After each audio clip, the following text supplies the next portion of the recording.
Hello friends, and welcome to Escaping the Mouse with your host, me, Brett Roll. Alright, we are on my third and final day before I go back to work tomorrow, and I think we are pretty much ready to get this bathroom painted, so let's get going. Now I mentioned yesterday that I was going to take the tank off of the toilet so that I could paint behind it, but leave the bowl where it is. A lot of people don't know this, but the tank and the bowl actually disconnect pretty easily, but you have to drain the water out of the tank, otherwise you're going to have a big mess when you haul it away. So obviously the first thing you want to do is you want to turn the water off to the toilet. Oh, and this is one of those quarter turn units. Every one I've ever had in the past, it's a multi-turn one, but apparently you can just turn this one off by turning it a quarter turn. So this is in the off position now, and we are ready to drain this thing. First thing I'm going to do is I'm just going to flush it like normal, because then that'll get rid of most of the water in the tank. Then all we got to do is vacuum it out. And obviously the water is off because now I don't hear the tank filling up again. So let's pull the cover off of this and see how much water is actually in there we have to deal with. Now sometimes the plunger at the bottom there will actually close before all the water is drained out. So what you can do is just pull the lever on the toilet and hold the thing up and allow as much water as possible to drain out of there. We're not going to get rid of all of it, but then you can get in there with a wet dry vac or even like a towel or something and just sop up the water in there. Now once you get the water drained out of the tank, and it's all you got to do is disconnect the water intake valve here, and then there's like 3 nuts right here, and on the other side that have to be removed, and then the bowl just lifts right off the top. So let's do that. And once you have the 3 bolts removed and the water hose removed, the tank just lifts right off. And it's going to be a lot easier now to work with this because now I can get back behind the toilet and do this right. And then what I'm going to do is I'm just going to put a trash bag over the bowl itself. That'll just keep the paint off of that, and it'll be easy to get it on and get it off, and we'll go from there. So let's get that done, and then we're going to start painting. There we go, and we are ready to paint. So let's start with the white paint on the ceiling and get going on this. And once again, when you pull the stuff off the walls, you find out how ugly the colors really were in this room. Yikes. So I got all my paint ready to go. I got the brush in here, got the roller in here. And I'm noticing that the fan motor for the exhaust fan in the bathroom sticks out a little bit. I'm not going to really do a whole lot to protect that except just kind of stay away from it. So I don't think that'll be a problem. Normally, if you're really concerned about that, you can cover that up somehow, but I'm just going to stay away from the hole, so we'll be fine. Alright, it doesn't really look a whole lot different in here. I think the ceiling glows a little bit more because it's a little bit more of a high gloss paint that I'm putting on here. I think it was a flat paint, and this is kind of a semi-gloss that's in here now. But I've got the ceiling painted now. I also, when I was going around here, since when the roller hits the crown molding, it tends to make little drips. I usually kind of keep just a little hand brush like that one, just to kind of clean up the drips. But the ceiling's really done now, so let's start doing the walls. Alright, making good progress. This is actually going fairly quick because the colors I'm putting in here are actually pretty close to what was already here, so I'm not having to do 2 coats. So I've got the light color now on the wall, and that's looking pretty good. I'm going to actually take a little break right now and let this dry a little bit, and then we're going to go around and do the crown molding, and it's going to be the accent color. And like I said, we'll also do the baseboards down here and the frame, of course, all the way around the door.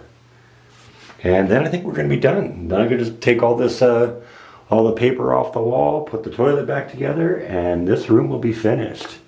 Alright, it's been about an hour now, and I honestly think we're going to get away with a single coat in this place. I don't see any light spots at all in the paint. The paint looks like we got good coverage.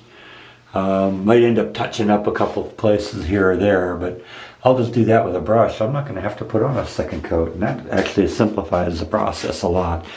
So I think the next thing I'm going to do is I'm going to take the accent color, and we're going to at least hit this crown molding in here. I kind of want to get to the point where I can get this bathtub going again, because as of yet they have not managed to root out the shower line in the master bathroom. So this is really the only functional shower I have right now, and it isn't very functional at the moment. And I got to go back to work tomorrow, and I got to go take a shower then. So I think if I can get the crown molding done, then I can pull down at least all of the paper on the shower and get that thing going again. But really, there isn't a whole lot to do here. You know, got to hit the baseboard there and go around the frame of the door, and that's really all. Maybe a little baseboard there behind the toilet. But other than that, yeah, I mean, this actually worked really quick today. I guess that's the advantage of doing a small room like a bathroom like this, where so much of the stuff is covered up. Because in reality, this is the only real big wall here. And I got that with 2 or 3 runs with a roller. So anyway, let's get the accent color out and paint this crown molding. And I'm just going to do that by hand.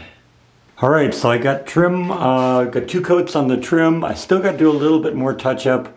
Obviously, you know, when you're painting yellow on a yellow wall or white on a white ceiling, that's going to probably, you're going to be able to get away with 1 coat. But when you're painting a dark color like this on a light color, you know, it took a couple coats to get to this, and I still got to do a little bit more on that.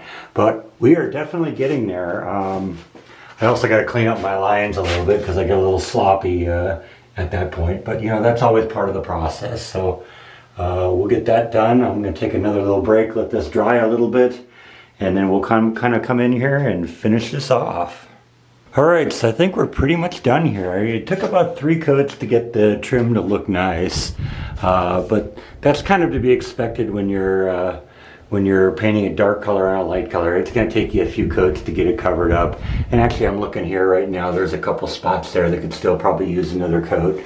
But for the most part, this is done. I'm going to pull all the paper off now, and let's see what it looks like for real.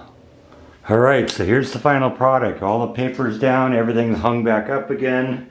I put new drywall anchors in for all the towel racks and this thing and that thing under there, so it's all nice and neat. I kind of moved these away a little bit from where they were. I think they look a little better where they were. I think they were a little too close to the stonework here. You can see this is kind of where it was before. And so I moved it up a little bit and a little bit over. That way we didn't end up hitting the stud over here. I actually had these pictures in the house in California, and they were actually in the kitchen at one point. But I think they look pretty good in here with this color scheme. So while I do have, you know, the old shower curtain in here, that's just a temporary thing for now. I'll probably get new towels that'll match in here. But I think this turned out really good. I think you guys picked some good colors. I like it. It works very well for me in here. And I think this will be a very warm and inviting bathroom once we get all the towels and stuff like that in here so everything matches. I did find a couple little areas there where when I peeled the masking tape off, I brought a little of the paint with me. So I'll have to touch that up, but that's just a simple thing. And that's only in a couple places, but yeah, I think this looks good. So I think we're going to wrap this up today. So that's all I have for now. Thank you as always for watching, and I will see you next time on Escaping the Mouse. Good night.